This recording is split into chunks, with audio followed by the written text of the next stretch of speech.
నమస్తే, నేను మధు. సంక్రాంతిలో సందడి చేసిన మనశంకర్ వరప్రసాద్ ఇప్పుడు ఓటీటీలో కూడా సందడి చేస్తుంది. ఓటీటీలో మరి ప్రజలు ఆదరించారా?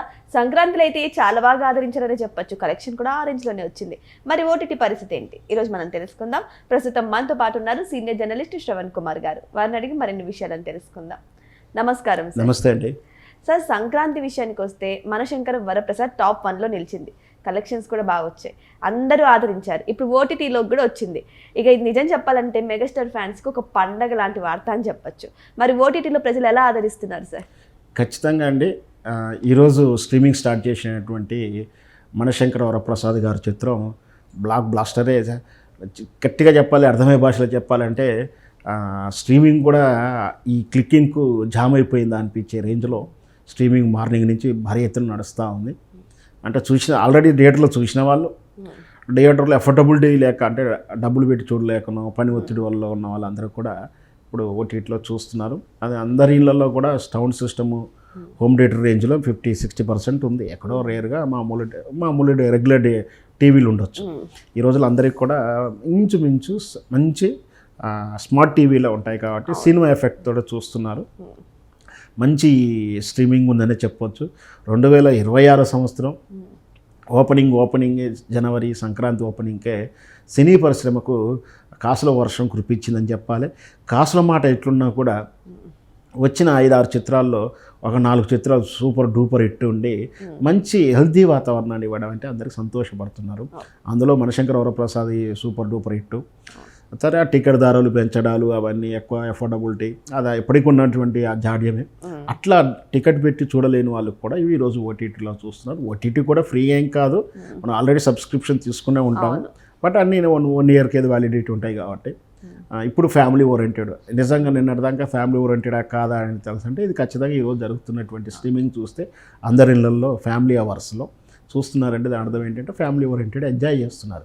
దీంట్లో ఏంటంటే చిరంజీవి గారు ఎట్ ఏ టైం 2 వర్షన్స్ కనిపిస్తుంటారు. అంటే ఒక యాక్షన్ మోడల్గా అట్లా కనిపిస్తుంది, ఒక ఫ్యామిలీ ఓరియంటెడ్గా ఒక కామెడీగా చేస్తూ ఒక సాధారణ సగటు భర్తలా కనిపిస్తూ, ఇది మళ్ళీ ఒక కట్ చేస్తే యాక్షన్ సీక్వెన్స్ ఫైటింగ్ సీన్స్ వచ్చినప్పుడు కానీ, అదే మనం చూసాక నేషనల్ సెక్యూరిటీ ఆఫీసర్గా ఫైటింగ్ చేయాల్సి వచ్చినప్పుడు కానీ ఆ థ్రిల్స్ కానీ అవన్నీ చూస్తారు. మళ్ళీ యాక్షన్ అంటే చిరంజీవి కానీ ఏ కోణంలో మిస్ కాకుండా కామెడీగా చూపిస్తున్నందుకు ఈ క్రెడిట్ అంతా కూడా సరే డైరెక్టర్కి ఇవ్వాలి. అనిల్ రావుపూడి గారి ఈక్వేషన్ పండింది. ఆ పంట ఎట్లా పండిందంటే ఇప్పుడు తెలుగు కాదు వాళ్ళు మొత్తం పాన్ ఇండియా లెవెల్లో ఆ సినిమా సక్సెస్ అయితే బాగుందని చెప్పొచ్చు. కానీ చాలామంది అనుకుంటున్నారు సోషల్ మీడియాలో నెక్స్ట్ అనిల్ రావుపూడి సినిమా ఎవరితో తీస్తున్నారు అని. కానీ నిన్న ఫన్నీగా అనిల్ రావుపూడి గారు ఒక మెసేజ్ ఇచ్చారు, నేను ఇంకా పెన్ కూడా పెట్టలేదు, ఇంకప్పుడే మీరు హీరోలు వాళ్ళతో తీస్తున్నారు వీళ్ళతో తీస్తున్నారు అని అంటున్నారు. బట్ ఖచ్చితంగా నేను మీకు అనౌన్స్ చేస్తా త్వరలోనే అని చెప్పేసి అంటున్నారు. కానీ ఇక్కడ ఇంకొకటి ఏంటంటే ఇంకా ఆయన స్టోరీని స్టార్ట్ చేయలేదు. మరి నెక్స్ట్ సంక్రాంతికి రిలీజ్ అని కూడా చెప్తున్నారు. అసలు ఏది నమ్మాలి సార్?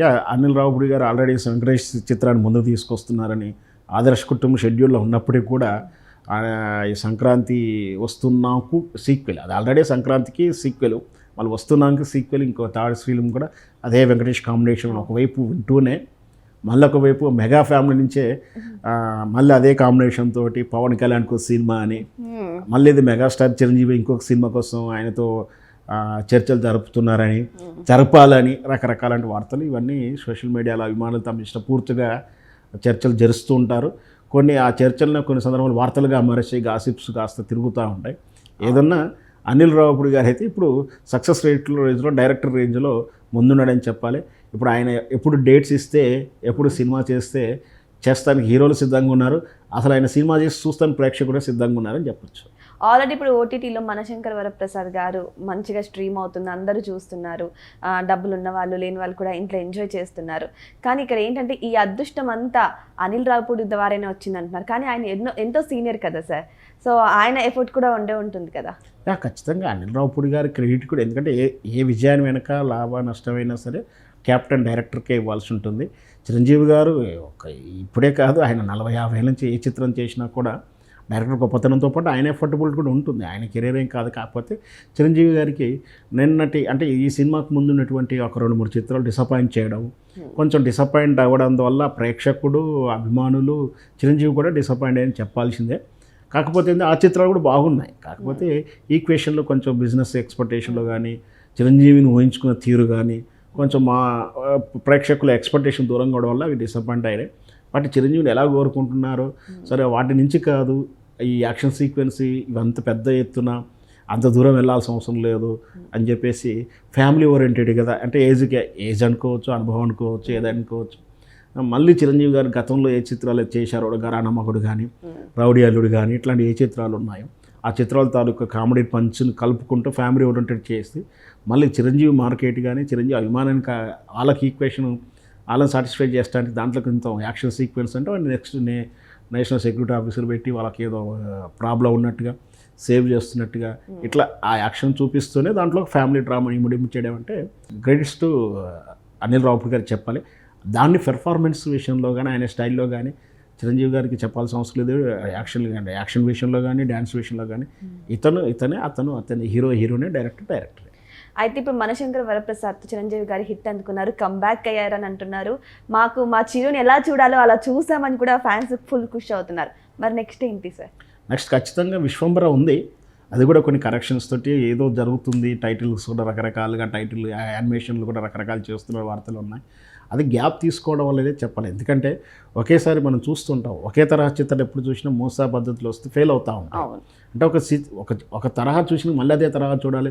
ఒకసారి కాలేజ్ లైఫ్ స్టైల్ చూసిన తర్వాత మళ్ళీ అదే కాలేజ్ స్టోరీలు, మళ్ళీ ప్రేమదేశం తర్వాత మళ్ళీ ప్రేమదేశాలు, చిత్రం తర్వాత మళ్ళీ అదే చిత్రాలు తీస్తా అంటే ఎప్పుడు కూడా 1-2 తర్వాత బోర్ వచ్చేస్తాయి, ఫెయిల్ అవుతూ ఉంటాయి. సో ఆ వేరియేషన్ ఏముంది, ఎలా కోరుకుంటున్నారో స్టడీ గ్యాప్ కోసం మాత్రమే అలా మారింది. కానీ చిరంజీవి గారు ఎక్కడికైనా సరే ఆయన క్రేజే ఉంటుంది. ఆయన ఫ్యాన్స్ సపరేట్ ఉంటారు.